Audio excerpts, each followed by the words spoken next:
forever. But is his version of a frantic few minutes the truth, or is it embellished by his 7-year-old imagination or someone else's? A jury will decide, and so can you, as Ashley Banfield brings you into a family drama and a child's mind. In this courtroom, a life hinges on what a little boy will say. Now, this is a microphone right here, all right? A.J. Hutto. How old are you? 7, And what grade are you in, AJ? 4th grade. He swears to tell the truth and nothing but the truth. Can you tell me what a lie is? It's not the truth. A pint-sized star witness in a tragic case that has split a family. Do you like talking about this? No, so. It's the fate of his own mother in his very small hands. Their story begins here in Esto, Florida, population 361. Blink and you'll miss it. Even people who live here say there's not much to see.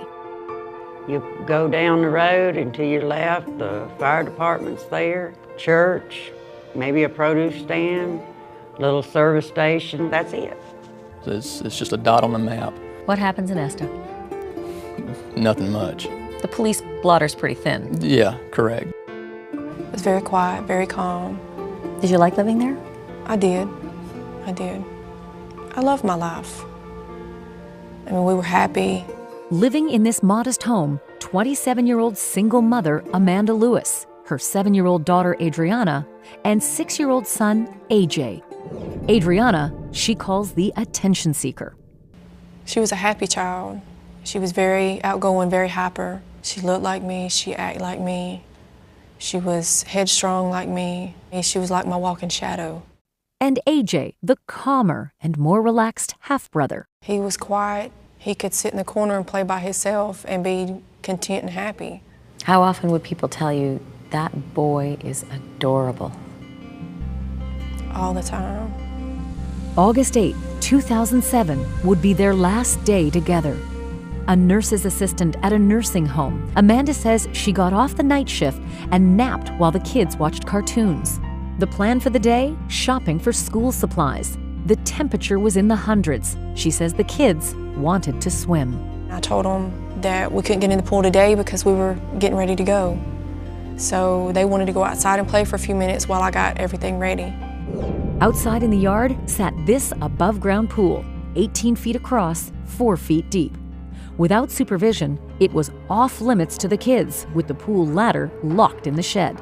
Amanda says AJ came into the house. What did he say? He said, Mama, Adriana's in the pool.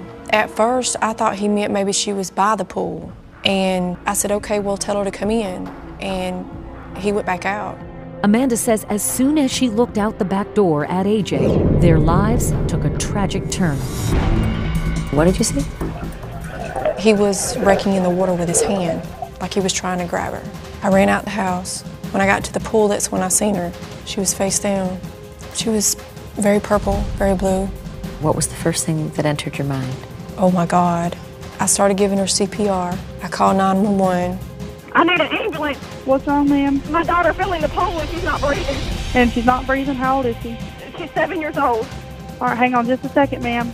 Oh, God. Her lips are purple. What do I do? Water's just coming out of her nose. Please hurry. Fire Chief Charles Corcoran was the first to respond.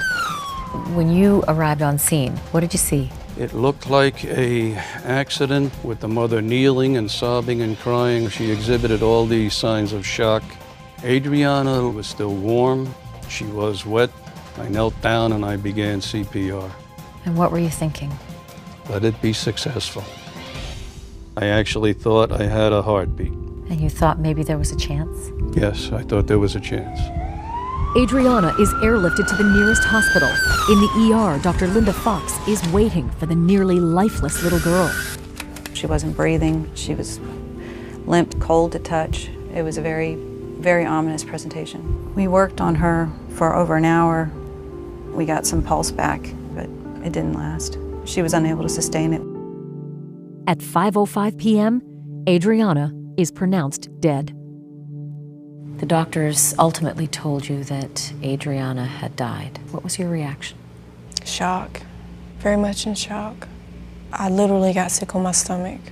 I brushed her hair, I kissed her, I hugged her, I touched her because I knew that it'd be the last time. The last time I'd see her. I knew right then my baby was gone, and I really, really wished at that moment that I could trade places with her. Fire Chief Corcoran concludes Adriana had simply slipped trying to get into the pool. She went in over the side of that pool, leaned too far. She went down into the water and hit her head. Lieutenant Michael Rayleigh, one of the first investigators at the scene, agrees it's a terrible but common accident. No indicators of foul play, nothing of that. It was just, a child playing in the pool and drowned.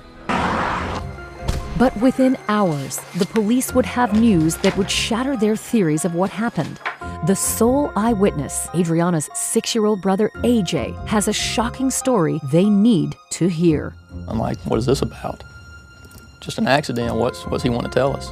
Mama, don't sister. What does that mean?